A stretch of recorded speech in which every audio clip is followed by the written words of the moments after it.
¿Alguien me puede decir? A ver, opinen, despierten. Tal vez por los costos, ingeniero.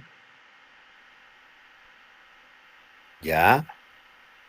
Por la complejidad.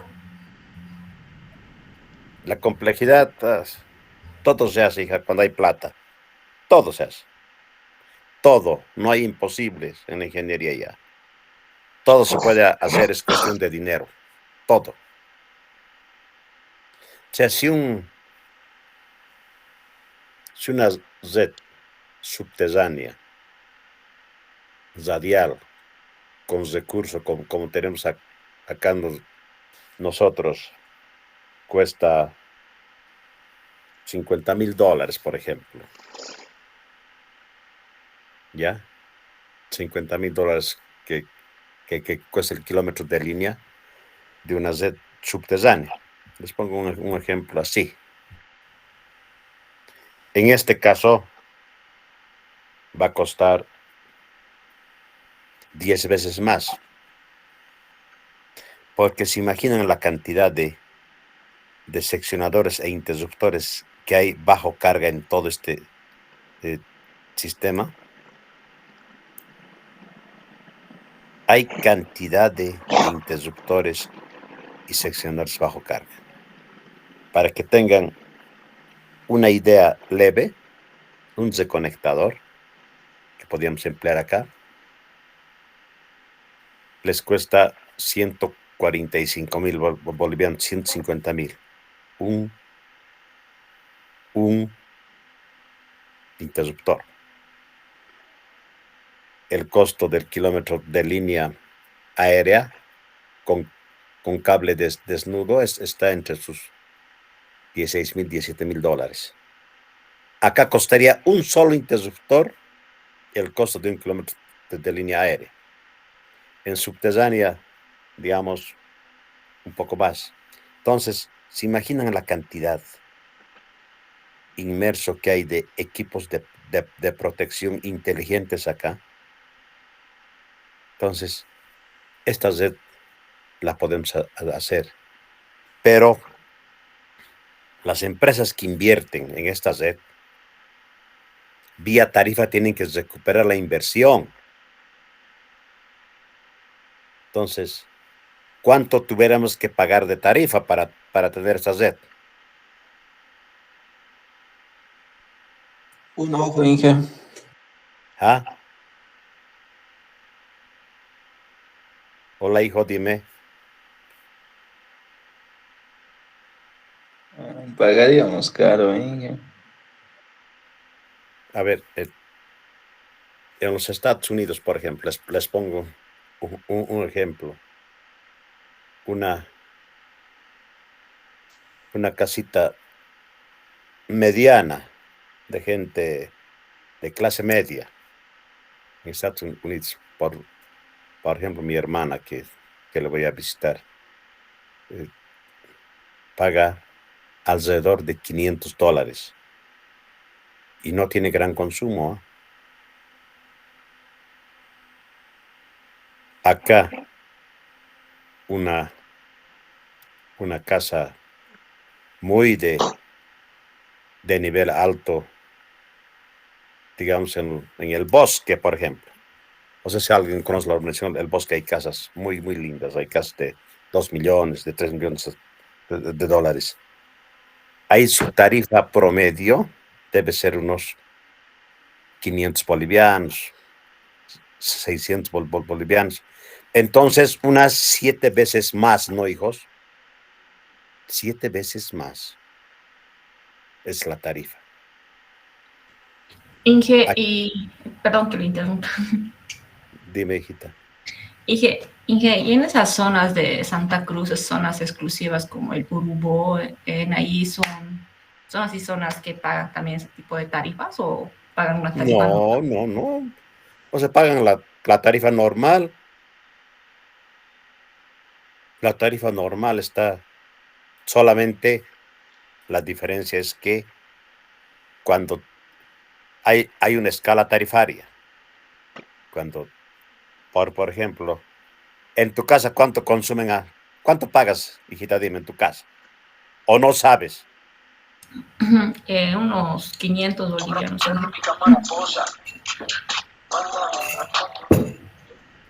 O sea, eres de gran consumo. Debes tener Sí, piscina, todo tenemos, eso. no, Inge, tenemos 2 motores y eso consume. Pero ya es industrial entonces. Mm, O algún comercio. sí, Inge, es para un sistema de frío, de enfriamiento. No, ya. Tú estás en otra categoría. Estoy hablando de la categoría doméstica, de la residencial. Estoy hablando. Otro es el tratamiento de tarifas. Les voy a pasar todas las categorías que hay en el FEC y los costos.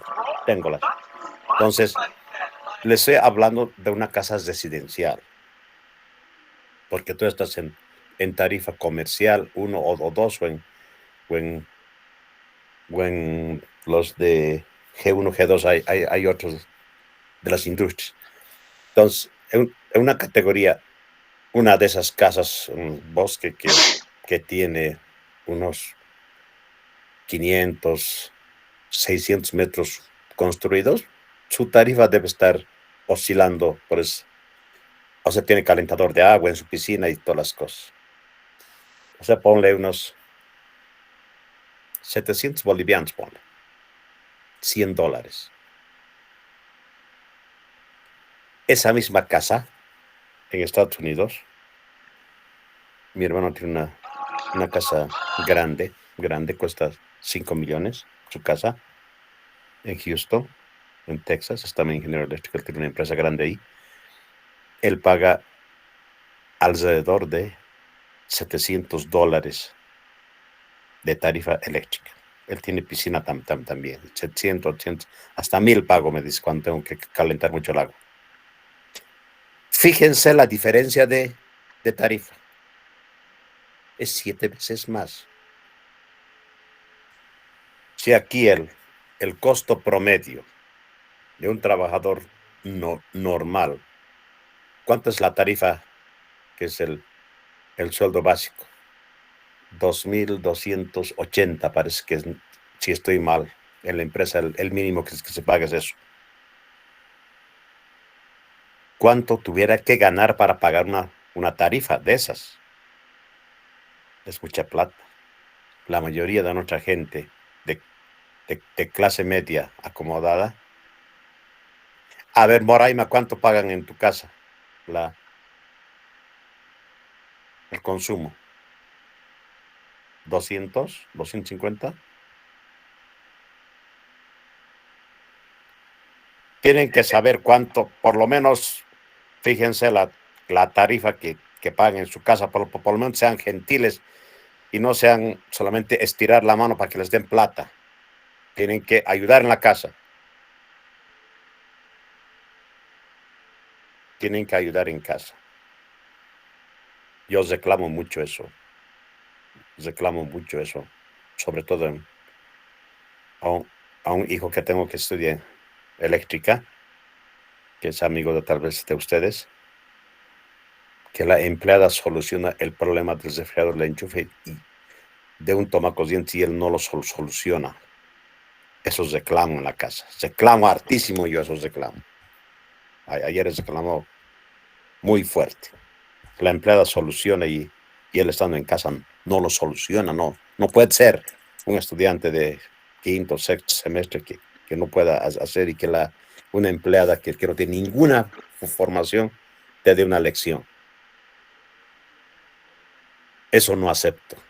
Y por lo menos en su casa, ustedes tienen que saber la tarifa que pagan en su casa, revisar las protecciones, etcétera. Soy muy exigente en ese sentido. O sea, ¿cuánto pagan?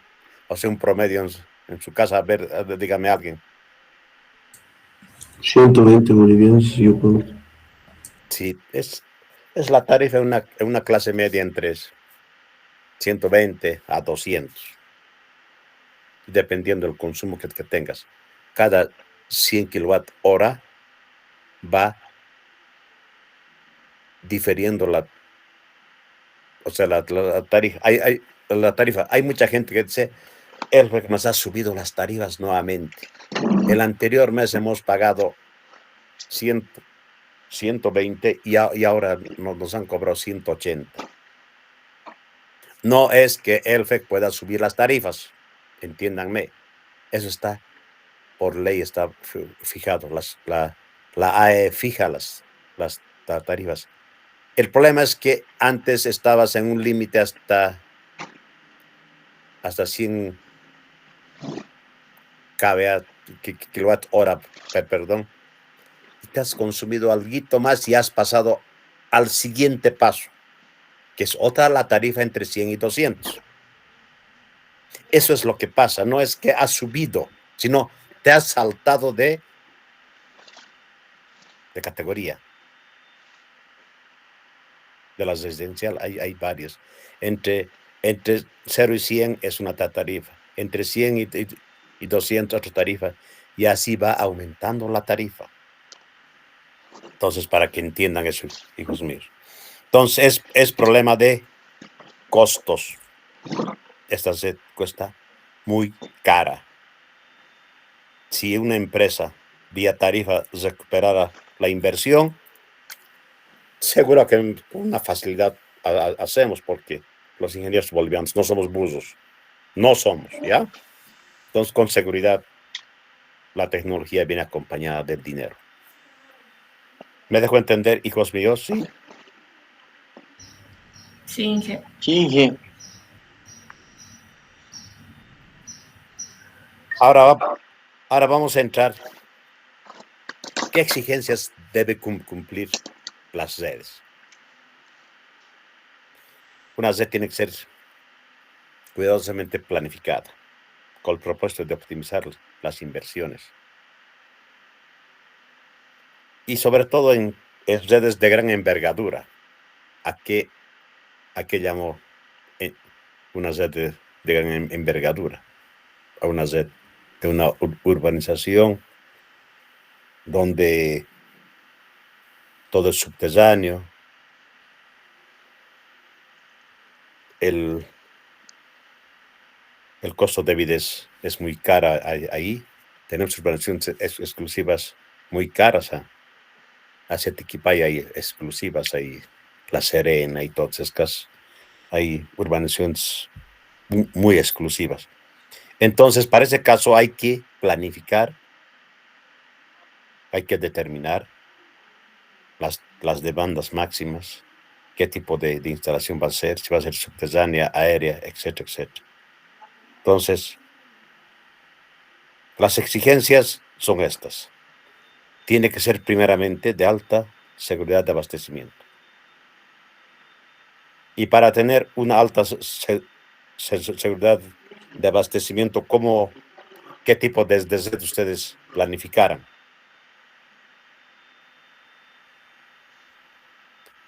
¿Qué tipo de red planificaran? A ver, dígame, para tener una alta seguridad de abastecimiento.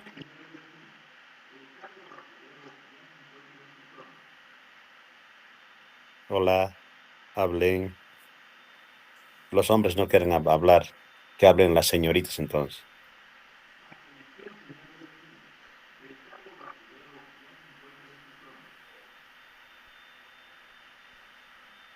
Janet, ¿me escuchan o os ha perdido mi audio? Sí, Inge, le escuchamos. Bueno, yo Alta seguridad de abastecimiento quiere decir que ya hemos avanzado. Tuvieras que hacer subterráneo. Tienes mucha confiabilidad. Pero entonces ya tu costo de inversión inicial se te va a subir unos 5 veces más de entrada. ¿Sí? Construcción de una red clara. Una red fácil yo haría. Una radial con recurso. Suficiente estabilización de tensión. Tiene que haber. Yo pondría transformadores. O sea, PAT-MOUS, que se llaman subterráneos. Unas casetas especiales que no se vea nada. Todo verde. Todo light. eso haría si el cliente me dice, no se preocupe, ingeniero, hágame el proyecto, no se esté fijando en costos. Hay urbanización que dicen, no se preocupe. Hay una urbanización que están haciendo en el bosque, son departamentos, todo es robotizado. Todo es robotizado. Hay un amigo que está de supervisor, todo vas a poder desde tu celular hacer todo. Vas a abrir cortinas, abrir puertas, encender tu piscina que empieza a calentar el agua, o para que llegue a tu casa tu hidromasaje que esté listo, o sea, calentado el agua, etcétera, etcétera. Están haciendo casas de ese tipo. Hay gente que tiene mucha plata. Este es un país pobre, pero una parte de nuestra gente tiene mucha plata. Tiene mucha plata. Entonces, están haciendo en el bosque, me han dicho, no conozco. Me ha comentado un amigo que está supervisando, me dice, es todo automatizado. ¿Sabes cuánto cuesta el metro cuadrado construido ahí? Me ha dicho. Cuesta $3,000, me ha dicho que el metro cuadrado construido. Y normalmente en cualquier edificio encuentran en $800 el metro cuadrado, ¿ya? Entonces, esa es la diferencia. Entonces, suficiente estabilización de tensión, pones tus transformadores exclusivos y para de contar.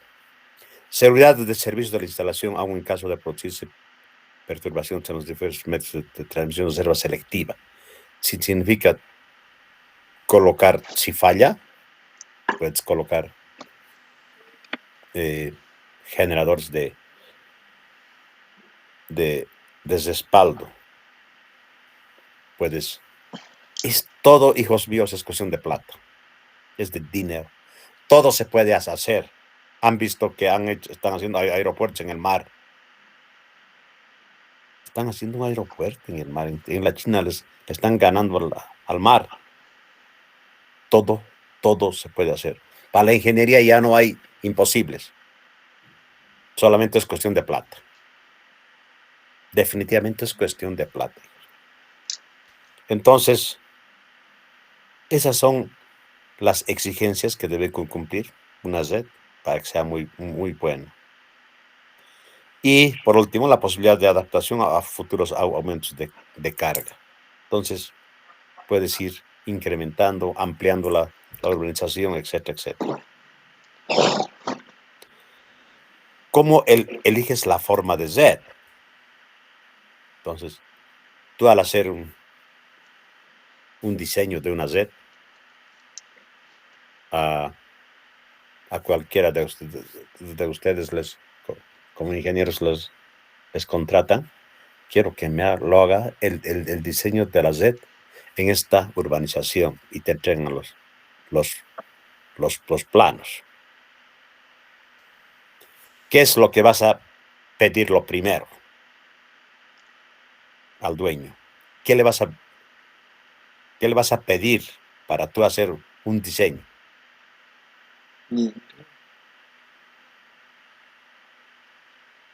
Ya participen en la clase, despierten. Ingeniero, sus planos. Ya te han dado los planos. El presupuesto, Inge, que están. Dimensiones del lugar. No, presupuesto. Tú le vas a pedir presupuesto. Tú le tienes que dar, hijita, el presupuesto. Tú le vas a decir, tu red va a costar tanto. ¿Qué le vas a pedir? Los consumos, pues, hijas. ¿Qué tipo de consumos van a hacer para que tú puedas diseñar?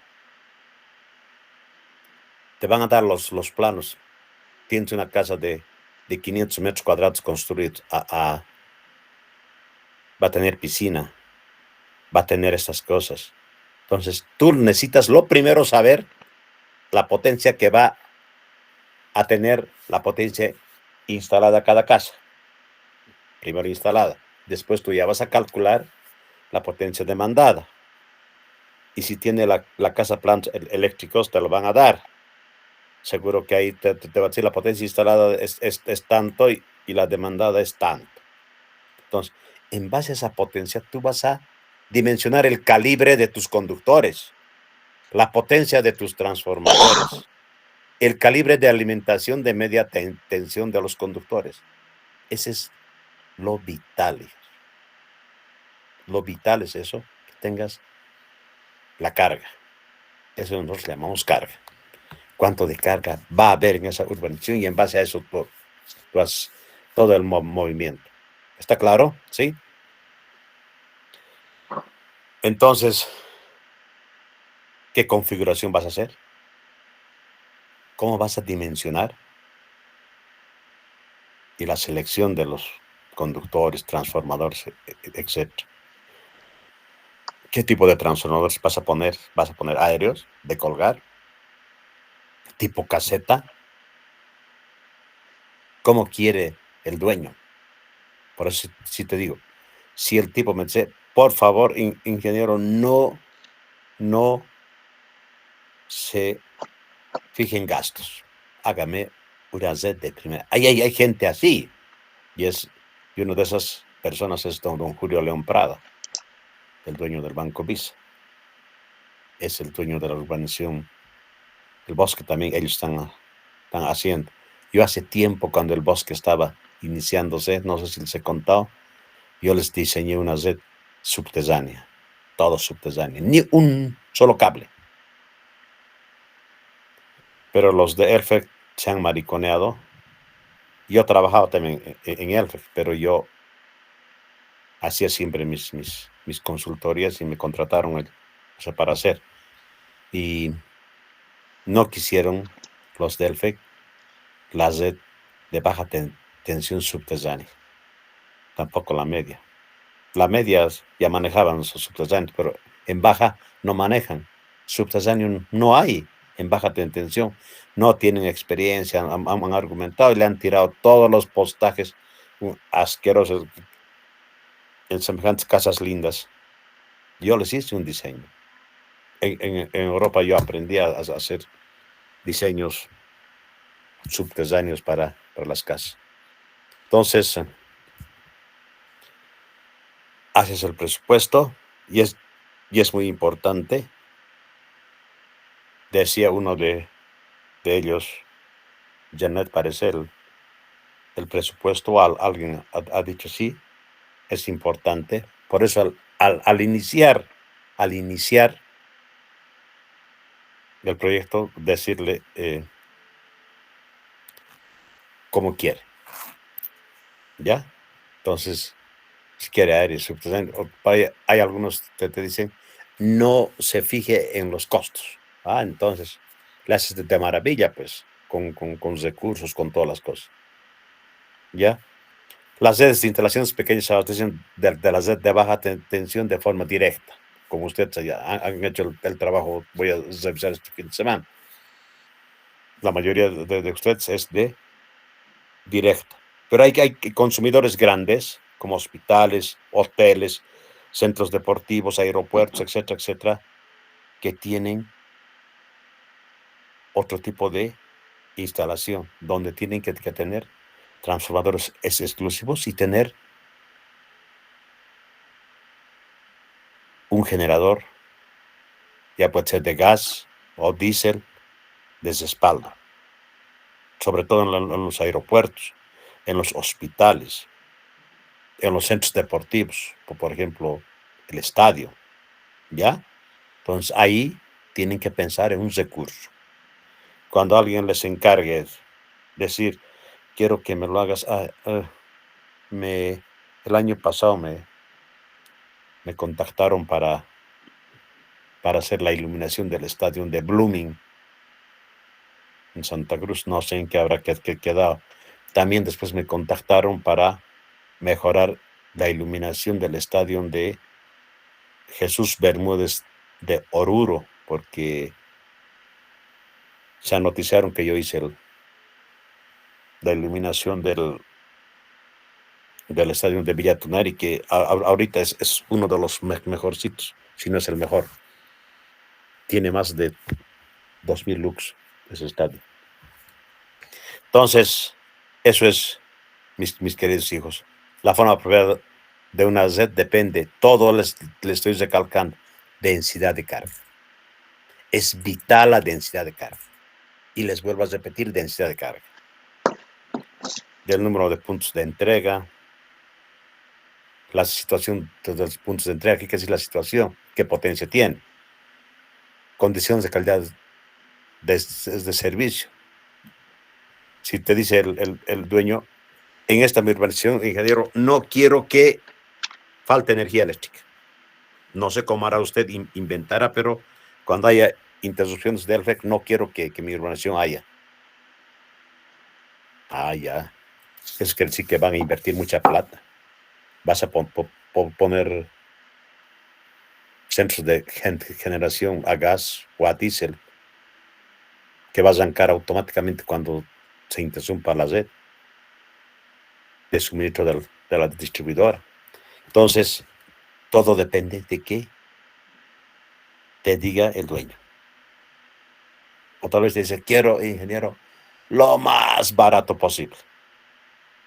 Y eso es lo que van a encontrar en el mercado. Quieren lo más barato. Sí. Una pregunta. Y se me ha dado una idea a mi cabeza, me ha llegado. Cuando pones generadores a la red, no inyectas reactivos, o sea, no es como estar usando motores. Cuando conectas un generador, lo instalas un generador para que no falte energía, ¿no? Por ejemplo, para un hospital. A la misma vez, supongo que hay que poner un banco de capacitadores o algo para que baje su factor de potencia. O sea, estaría subido, ¿no? O sea, yo pienso que lo subes cuando pones un generador. Depende con qué coseno fi compres el generador, ¿no? Por ejemplo, yo compro Cumming, que tiene 0.90 de cost fee. Y eso no está penalizado por la distribuidora.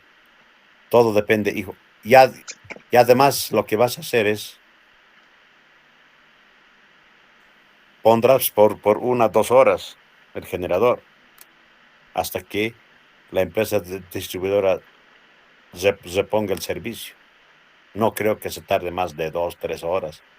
O un corte programado que haya en el sector, tú metes a tu sistema, o sea, tu generación propia. Todo dependería, hijo, cuánto de cost fee tiene el generador que vas a meter carga.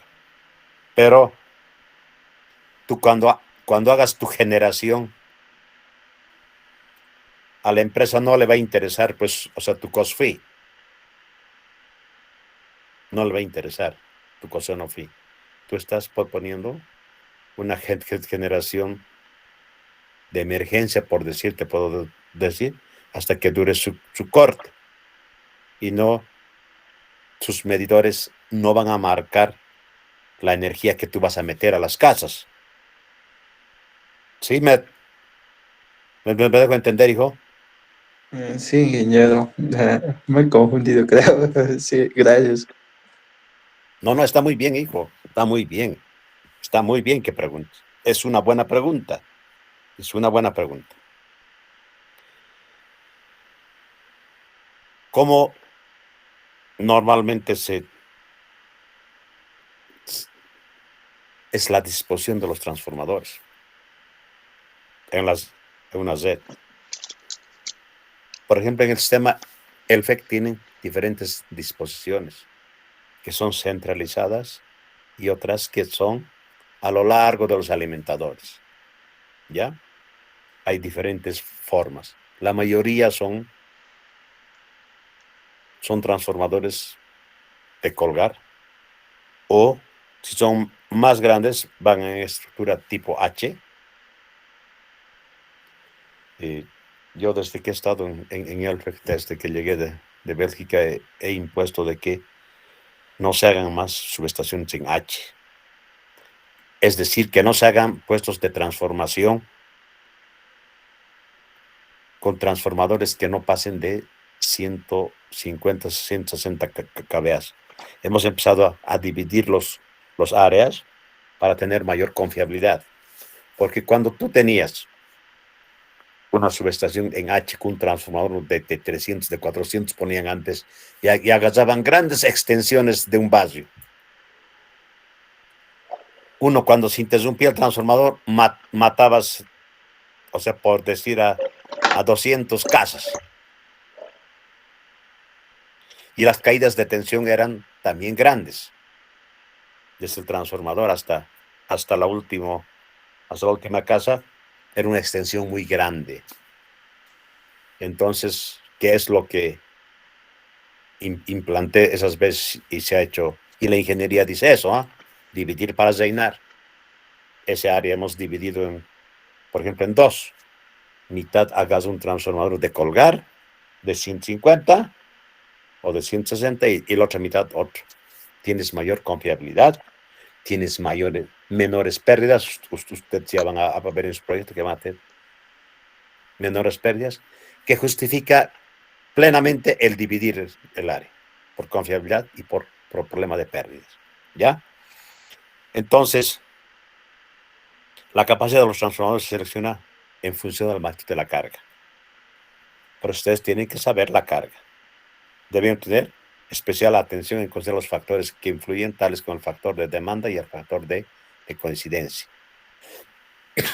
El factor de coincidencia depende cuántos departamentos tengas en un edificio o cuántas casas tengas en una urbanización. ¿Ya? Entonces, los transformadores de distribución se pueden disponer centralmente en una subestación o repartir entre varias subestaciones distribuidas por todos los abastecimientos. Por ejemplo, ¿en qué lugar vives, Janet, vos? Hacia la zona sur, me has dicho, ¿no? ¿Sí? Sí, Inge. Por ejemplo, la alimentación a ese lado es por puestos de transformación, o están colgados en el trafo o hay subestaciones H. Por ahí no hay subterráneo para nada. No hay. El único lugar donde hay subterráneos es el centro de la ciudad. No hay más. Entonces, por ejemplo, en el centro de la ciudad, en ciertos lugares, hay unas subestaciones DELLE que se llaman, porque los equipos eran DELLE antes, también llamó DELLE. ¿Ya? Y si ven al frente del centro boliviano americano, donde dan cruz de inglés, hay al frente hay una casetita con una puerta con un código. Después, aquí en la heroínas hay. Por donde era antes Haas, aquí en la plazuela Butch, de la 16 de julio hay. Y en varios lugares, aquí en el hospital, bien en plena esquina también tenemos, se llaman subestaciones DELLE. Ahí hay 3 o 4 transformadores en caseta con celdas de maniobra que alimentan. De esos transformadores salen a la red aérea en baja tensión. De ahí salen a 3, 4 circuitos. A esas las llamamos subestaciones centralizadas. Y a las que van por los alimentadores, las llamamos que están repartidos en los alimentadores, en las líneas. La mayoría de las subestaciones del FEC están puestos en postes o en estructuras H. Son las subestaciones DELLE, aparecen en el centro, no pasan de 8 o 10 centralizadas. También, por ejemplo, en la plazuela Corazonistas hay, en la acera norte, hay al lado de Cobana, se llama subestación Cobana, por el nombre de Cobana que era antes. Ahí llega la media, llega a una celda de maniobra donde das operaciones. Les voy a ver si podemos ir a ver las celdas al hospital, pero por el COVID no te va. He montado ahí 11 celdas de maniobra en 24/9. Unas celdas españolas, cada una debe estar por sus $10,000 por ahí. Entonces, a ver, no sé, pues no te dejen entrar por el COVID. Pues ya vamos a energizar la próxima semana. Entonces, tenemos esos dos tipos, tipo casetas o centralizadas, y también tenemos en los edificios. Hay muchos, antes había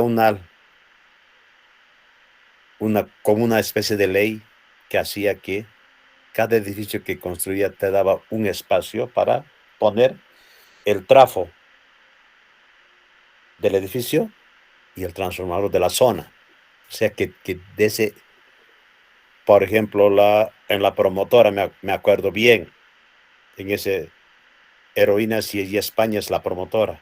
Ahí Elfec tiene 2 o 3 transformadores. La promotora nos ha dado un espacio donde pone su transformador y sale la alimentación a la sed de baja tensión de las calles, esas, la España, la Heroínas, etcétera, etcétera.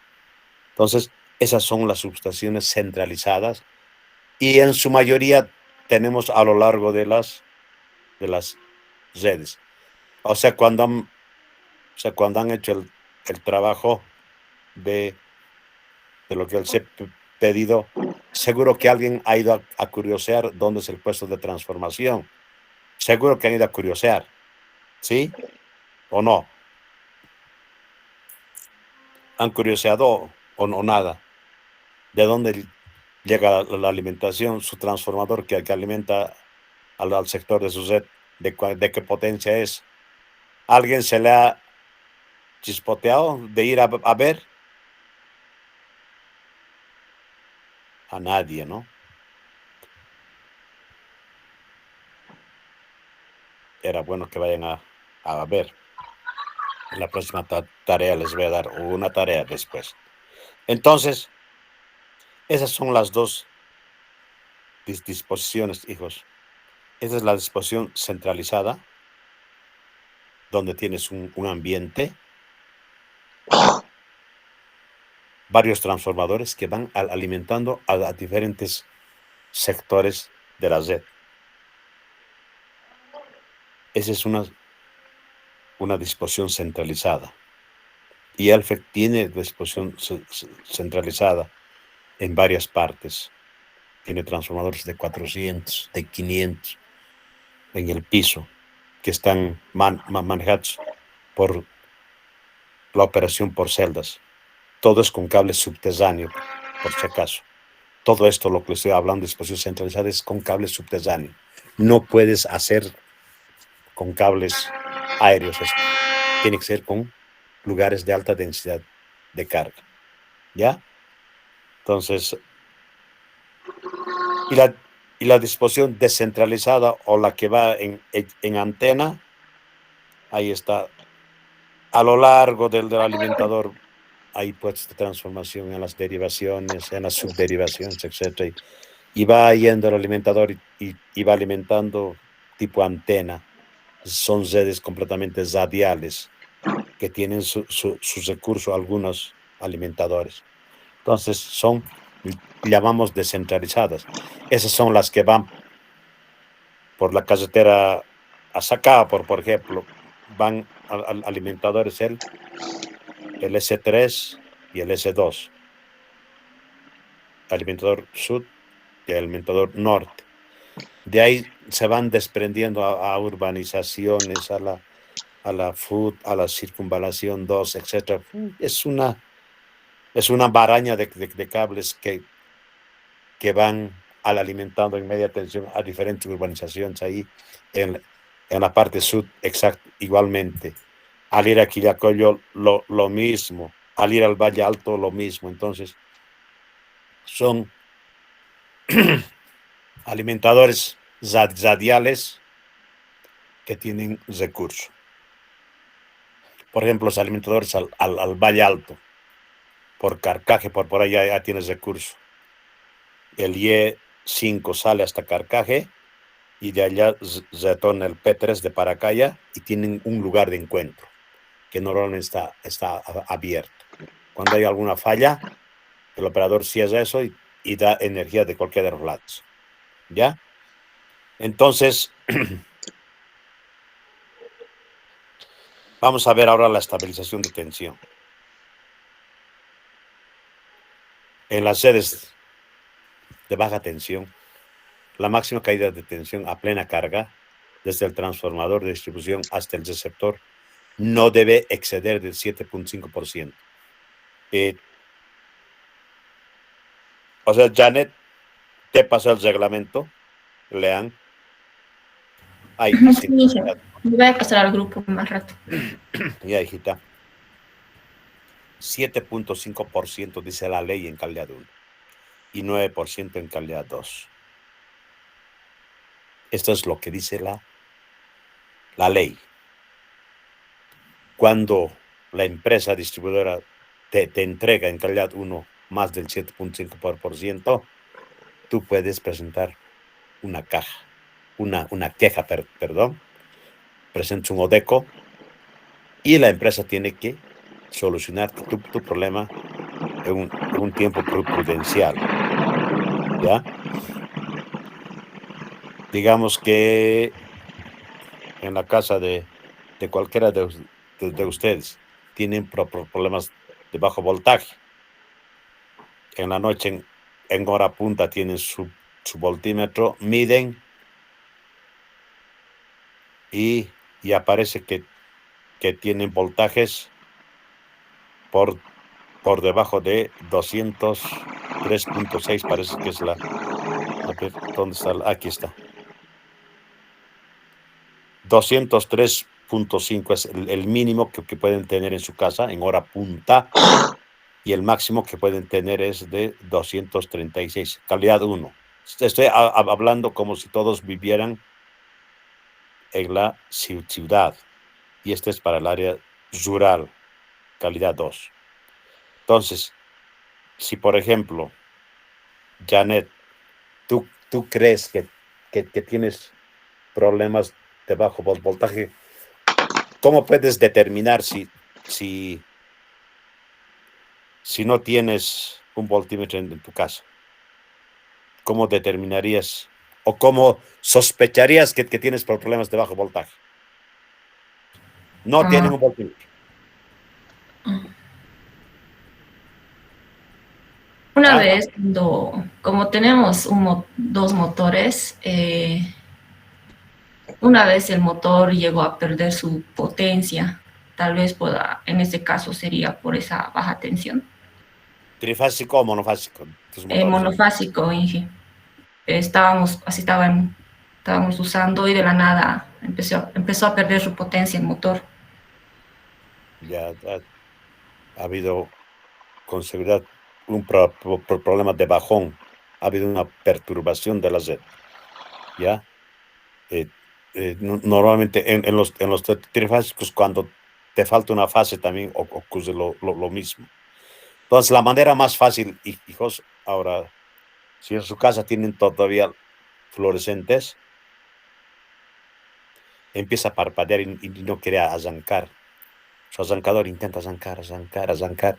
Y es un problema típico cuando hay problemas de bajo voltaje. Es típico eso. En las lámparas fluorescentes se chequeaba, pero ahora con el LED ya es difícil ahora determinar. Entonces, cuando tienen problemas de bajo voltaje, pierden vida útil. Todos sus equipos que hay, sus lámparas, ya sean incandescentes o fluorescentes o LED, pierden su vida útil por problemas de bajo voltaje. Entonces, si en su casa tienen un voltaje por debajo de 203, eso se lo tienen que saber de memoria. Eso sí que no les permito que no sepan esto. Tienen que saber de memoria, hijos míos, esto, calidad 1 y calidad 2. Y o sea, ¿cómo saco 203.5? A ver. O sea, ¿cómo han calculado esto? El máximo y el mínimo. Al que me dice 5 puntos.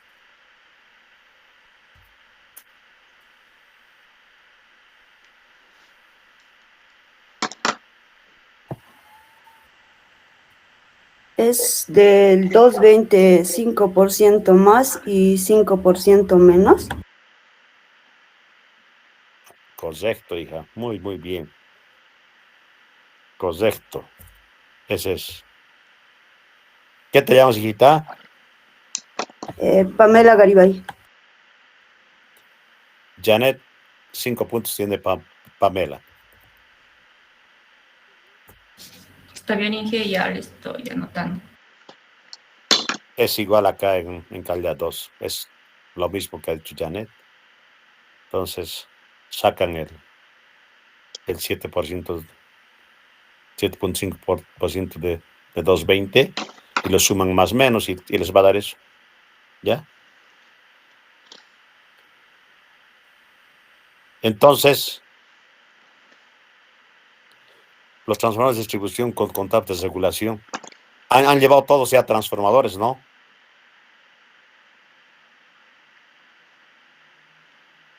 ¿Han vencido ya transformadores? Pamela, ¿has vencido transformadores ya? Sí, Inge. O sea que son caperuzas. Eso, me gusta.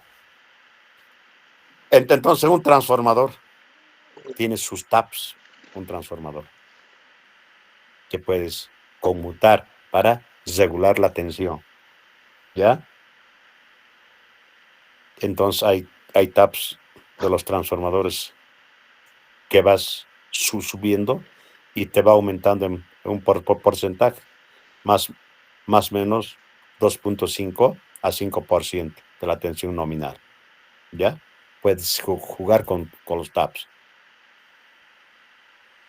Al momento de energizar un transformador, los operadores van y ven el voltaje ideal que tienes que tener sin carga. Por ejemplo, un transformador de 380 son 402 volts. En cuanto tome carga, eso va a bajar hasta 385, 390, etcétera, etcétera. ¿Ya? Hemos visto los niveles de calidad. Quiero ver esto. ¿Dónde está la...?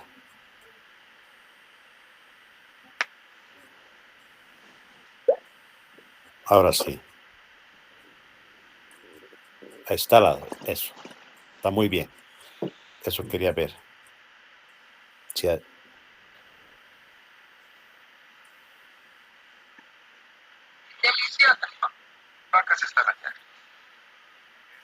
Entonces, las perturbaciones que se producen en las redes son las sobretensiones y las sobrecargas y los cortocircuitos. Entonces, el cortocircuito se define como una conexión relativamente baja de baja resistencia e impedancia entre dos o más puntos. Ya puede ser monofásico o trifásico el cortocircuito. Las corrientes de cortocircuito se caracterizan por un incremento instantáneo varias veces superior a la corriente nominal. En nuestro sistema de Cochabamba, las corrientes de cortocircuito son unas 3 o 4 veces más a la nominal de la instalación que tiene. ¿Ya? De cortocircuitos se la saben bien ustedes, hay cortocircuitos trifásicos, cortocircuitos monofásicos, fase tierra. Lo más común es el cortocircuito fase tierra o fase neutro. ¿Ya? Eso es lo más típico. El 80% de las fallas son cortocircuitos monofásicos, fase neutro.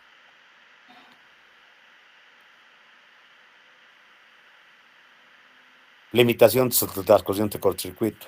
Los rayos de cortocircuito en una instalación dependen de la intensidad y la duración de la corriente de cortocircuito. O sea, cuánto es el tiempo.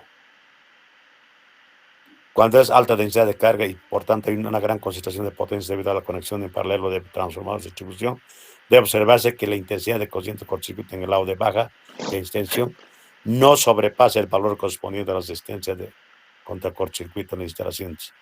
Estas cocientes, cociente en la mayoría de los casos es desde 50 kiloamperes.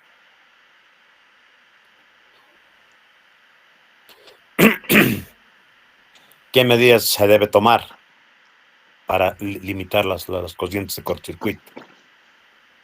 Entonces, distribución de potencia de los transformadores y formación de redes parciales.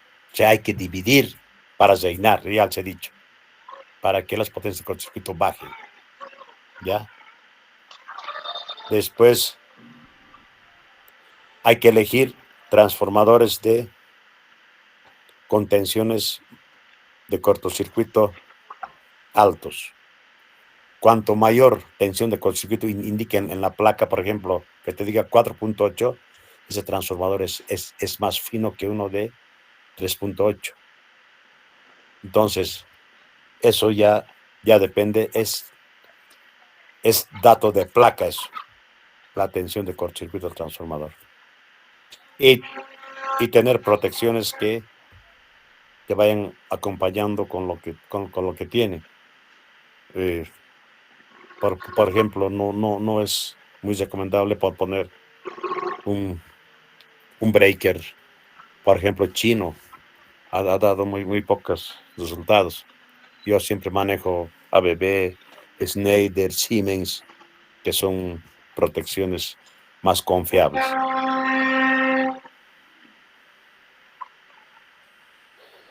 A ver, ¿cómo influyen las puntas de carga de una red?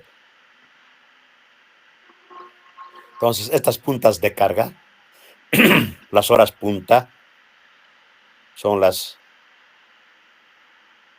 caídas de tensión bruscas, que depende de la intensidad principal. De alguien me decía del factor de potencia y de la impedancia efectiva de cortocircuito. Es muy importante eso.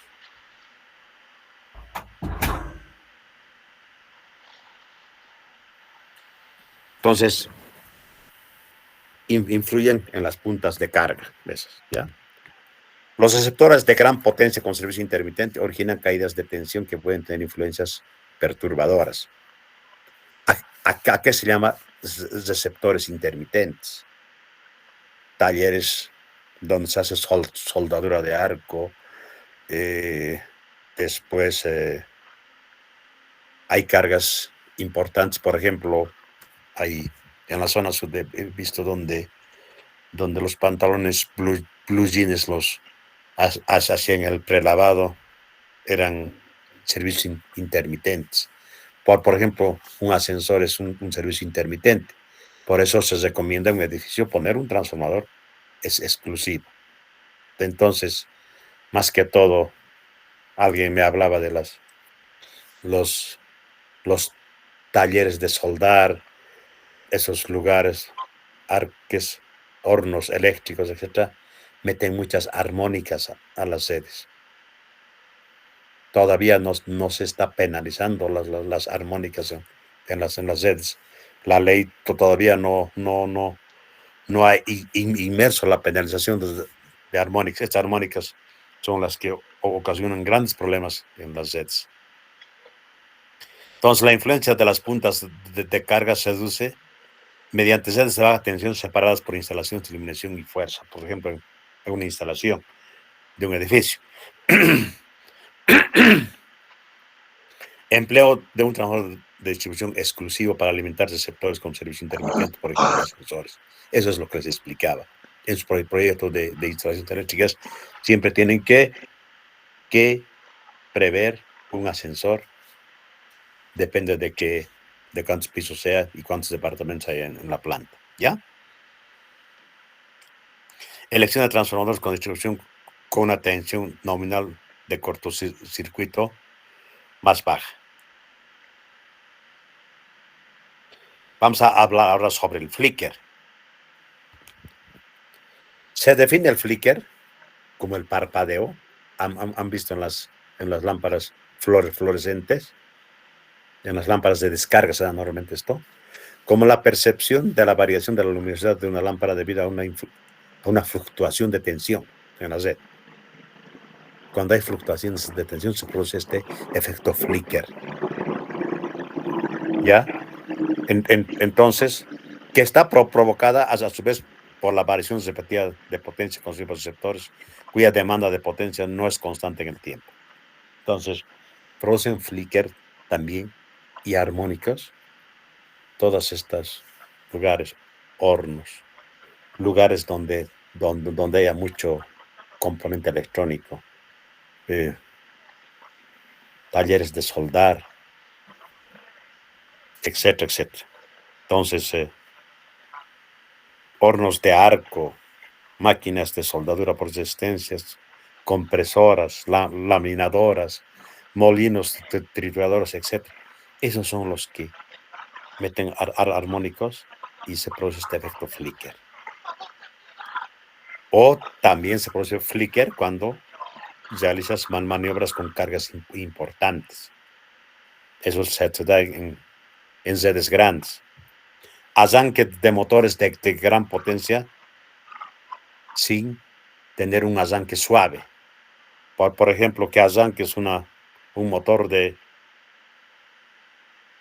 10 HP sin que tengas un sistema de arranque, ya sea de delta estrella por autotransformadores, hay hartos tipos de arranque.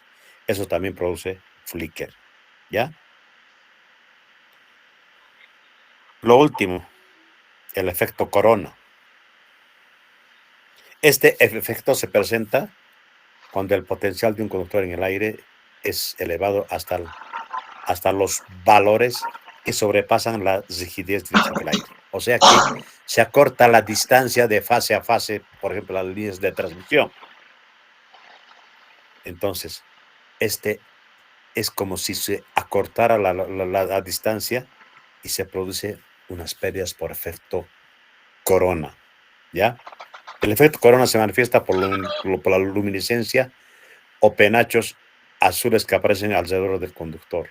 En las líneas de transmisión, cuando estás en harta neblina, una llovizna, se presenta esas pérdidas como una especie de halo que se da como un fluorescente en el conductor. Es un espectáculo. Una sola vez en mi vida he visto aquí por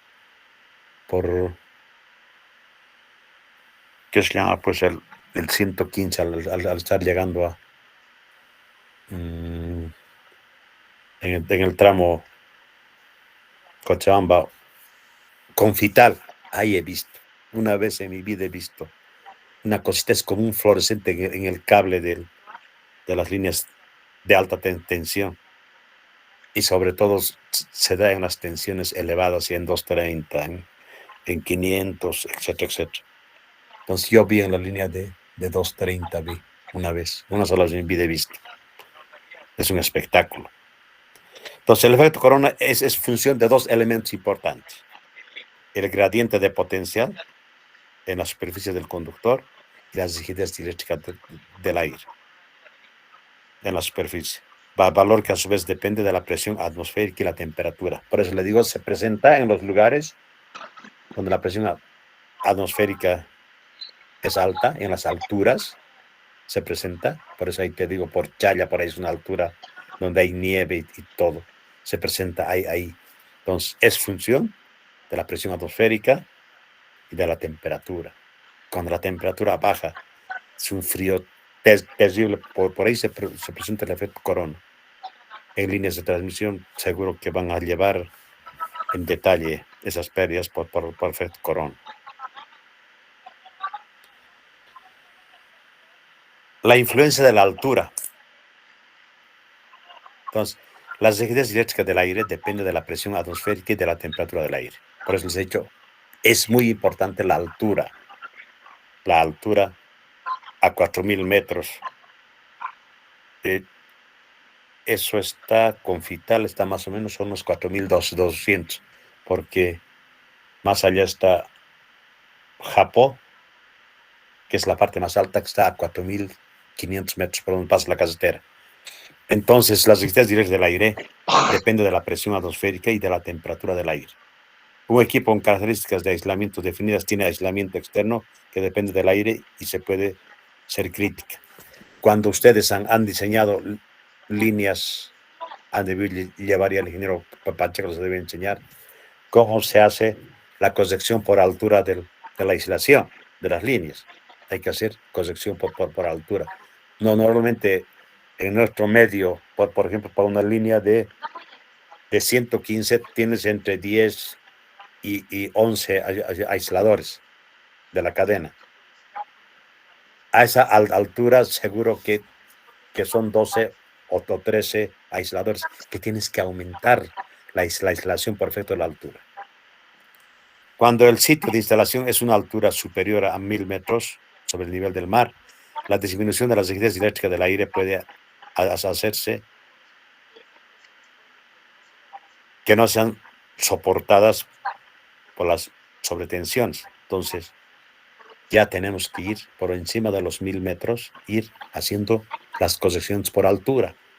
Debemos hacer las correcciones por altura. Por ejemplo, un transformador a nivel del mar saca 300 kVA. El mismo transformador en Potosí a los 4500 metros no tiene la misma potencia para sacar. No va a sacar eso por efecto de la altura. ¿Ya? O sea, para tener en cuenta la disminución de las rigideces del aire, las distancias de aislamiento en el aire aumentan 1.25% por cada metro, por cada 100 metros sobre el nivel del mar. O sea, 1.25 va aumentando por cada 100 metros sobre el nivel del mar. Aquí hay una formulita con la que pueden ir calculando, ¿ya? Donde dn es la nueva distancia de aislamiento a la que vas a mejorar, ¿ya? Y la distancia de aislamiento al nivel del mar es el otro. Entonces, con esta formulita, haces el cálculo a qué distancia de aislamiento quieres. En líneas han debido abundantemente explicar eso. Entonces, y h es la altura sobre el nivel del mar. O sea, tienes que poner cómo quieres mejorar. Tienes a la distancia de aislamiento del nivel del mar, a la altura sobre el nivel del mar y te va a dar cuánto va a ser la corrección. Preguntas, a ver. Preguntas.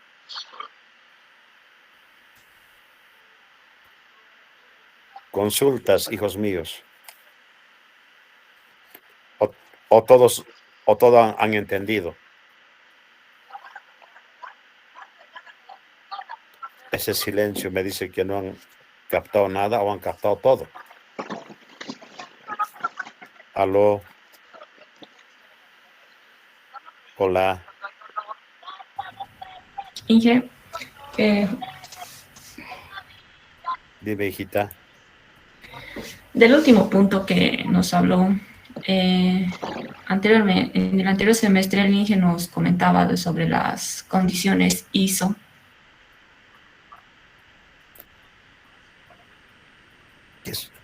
O sea, ¿cuál Inge? El ingeniero de máquinas térmicas nos comentaba de las pérdidas que existe en las máquinas, depende a la altura, y eso creo que estaba, ¿cómo se diría? O sea, cada máquina tenía sus condiciones ISO, que depende a cuántos metros esté sobre el nivel del mar, presentaba las pérdidas. Sí. Por ejemplo, una turbina no tiene el mismo rendimiento en Cochabamba que en Potosí. Es por la cantidad de oxígeno que tiene al combustionar la máquina. Esas son las condiciones ISO. No es la misma. No es lo mismo. Por ejemplo, por decir una turbina de avión. En Santa Cruz, al despegar un avión, una turbina, porque son turbinas, a los 1000 metros despega con el 20% más de su capacidad del avión, tranquilo despega. Y cosetea poquito para tomar esa potencia, esa turbina. En Santa Cruz se han dado cuenta. Cosetea poquito el avión y ya se eleva. A ver, ve en La Paz, se acaba el aeropuerto, la pista. Cose. Es problema de combustión de las turbinas. Entonces, tiene menos rendimiento una turbina por efecto de la altura, hijos. Tiene menos rendimiento. Les pongo el ejemplo de los aviones. Esas deben ser las condiciones. Y no sé mucho sobre máquinas térmicas, pero sí, todo equipo tiene su factor de corrección por altura. Ahí el rendimiento no es el mismo a nivel del mar que en la altura. ¿Ya? Preguntas.